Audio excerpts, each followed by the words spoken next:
एक दक्षिणायन और एक उत्तरायण। दक्षिणायन में जो अपने प्राणों को त्याग करके जाता है उसके लिए दरवाजे बंद मिलते हैं बैकुंठ के, और उत्तरायण में जो शरीर त्यागता है उसके लिए दरवाजा खुला मिलता है। तो इसलिए परम आदरणीय महाराज भीष्म जी उत्तरायण का इंतजार कर रहे हैं, पर वास्तव में उत्तरायण किसको कहते हैं? सूर्य को भी उत्तरायण कहा गया है और भगवान कृष्ण को भी उत्तरायण कहा गया है। कैसे? उत्तरा के गर्भ में जिन्होंने अपना आयन बना लिया, इसलिए एक नाम भगवान का उत्तरायण पड़ गया है।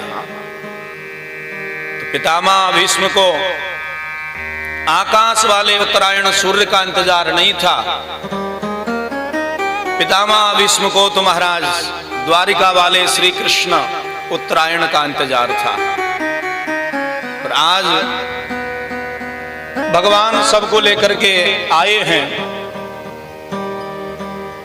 आकर के महाराज सबने प्रणाम किया है, और प्रणाम किया तो महाराज पितामह भीष्म ने अर्जुन की ओर देखा। अर्जुन, कौन कौन आया है? नेत्र सजल हो गए। अर्जुन ने कहा, दादा हम पांचों भाई आए हैं, द्रौपदी आई है और आपका जिनको इंतजार था ना वो भी आए हैं। अच्छा, वो भी आए हैं? देखो ना दादा, ये खड़े। जैसे ही पितामह भीष्म ने भगवान की ओर देखा, अर्जुन को पूछा, अर्जुन तुम जानते हो इनको, ये कौन है? बोले, हाँ पितामह, ये हमारे मामा के पुत्र हैं, हमारे भाई लगते हैं। पितामह भीष्म हंसने लगे। अरे अर्जुन, पता नहीं तुम्हारे कितने नाते हैं। अरे कभी सारथी बना करके रथ की लगाम थमा देते हो, कभी गुरु बना करके गीता का उपदेश ले लेते हो, कभी सखा बना लेते हो। कितने नाते हैं तुम्हारे। हाँ, धन्य हैं, भगवान भी धन्य हैं। भगवान के प्रेमी जो बनाना चाहते हैं भगवान वही बन जाते हैं। कोई बनाने वाला तो हो।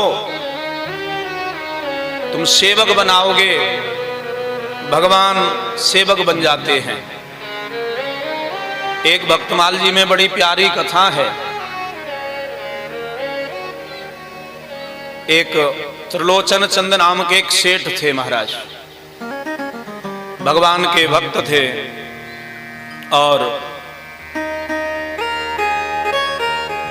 संतान कोई थी नहीं उनके। खूब साधु सेवा, ब्राह्मण सेवा, गौ सेवा किया करते थे। तो एक बार वो श्रीधाम वृंदावन में प्रातःकाल के समय विचरण कर रहे थे। भगवान के बहुत सुंदर भक्त थे। भगवान ने विचार किया कि सेठ जी बुढ़े हो गए हैं, अब इनसे सेवा नहीं होती, क्यों ना मैं इनके घर में सेवक बन करके जाऊं, इनकी सेवा करूं और साधुओं की सेवा करूं। हाँ, अब तो प्रातःकाल का समय वृंदावन में सेठ जी घूम रहे थे यमुना पुलिन पर, और वहीं श्री बिहारी जी बालक का रूप लेकर के सेठ जी के आगे आगे चलने लगे। महाराज आगे आगे चलने लगे। सेठ जी को आश्चर्य हुआ कि ब्रह्म मुहूर्त में 4 बज रहे हैं, ये नन्हा सा बालक यहाँ क्यों घूम रहा है? तो बुलाया, अरे बालक इधर आओ। बोले, क्या नाम है तुम्हारा? तो देखो भगवान ने कहा, सेठ जी हमको अंतर्यामी कह करके बुलाते हैं सब लोग। हाँ, बोले अच्छा, नाम तो बड़ा प्यारा है अंतर्यामी, कहाँ रहते हो? बोले महाराज हम तो अनाथ हैं, हमारा कोई माँ बाप नहीं है। बोले ठीक है, तो यहां किस लिए विचरण कर रहे हो? तो भगवान ने कहा कि कोई नौकरी मिल जाए जिससे भोजन की व्यवस्था हो जाए।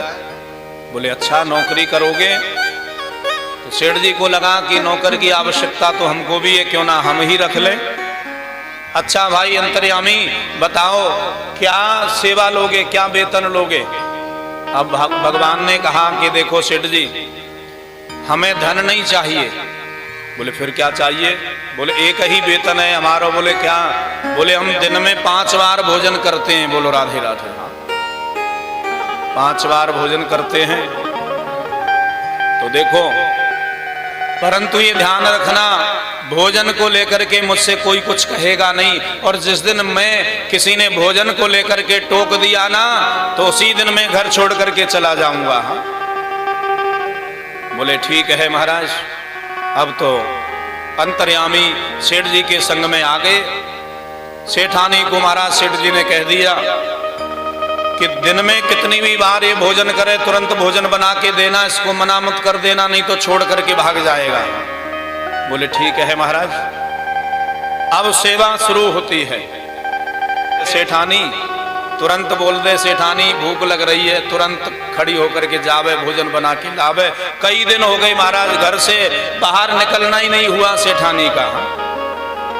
और एक दिन सेठानी बाहर निकली तो पड़ोसन ने पूछ लिया, अरे सेठानी जी आप कहीं गई थी क्या? बोले नहीं तो। बोले आज आपको कई दिन में देखा है, क्या बात है, तबीयत तो ठीक थी? तो सेठानी ने कहा कि बहन पूछो मत, क्या बताऊं, हमारे जो लाला जी हैं ना, वो एक ऐसे नौकर को ले आए हैं कि पूरे दिन भोजन ही करते रहे। बोलो राधे राधे। हाँ, और मैं पूरे दिन रसोई में लगी रहूं। अब देखो अंतर्यामी अंतर्यामी, जब सेठानी ने कहा तो तुरंत भगवान अंतर ध्यान हो गए, अंतर ध्यान हो गए। इधर में भोजन का समय हुआ, सेठ जी भोजन के लिए आए, पुकारने लगे, अरे अंतर्यामी कहाँ हो, आओ भोजन करेंगे। अंतर्यामी होए तो महाराज आवे, अंतर्यामी है ही नहीं है वहां, कहां से आवे। प्रेम इतना हो गया सावरी सूरत पर कि मन नहीं लगता, बिना उसके भूख नहीं लगती, भोजन नहीं करता है सेठ। बोले बताओ आपने अंतर्यामी को कहां भेजा है? सेठानी ने कहा कि मैंने तो कहीं नहीं भेजा, यही होगा, आवाज लगाओ। अब तो महाराज आवाज लगाई, बार बार अंतर्यामी नहीं आए। व्याकुलता बढ़ने लगी सेठ जी की, नेत्र सजल हो गए। अरे सेठानी जरूर तुमने कुछ अंतर्यामी को कह दिया है, इसलिए अंतर्यामी हमें छोड़ करके चला गया है।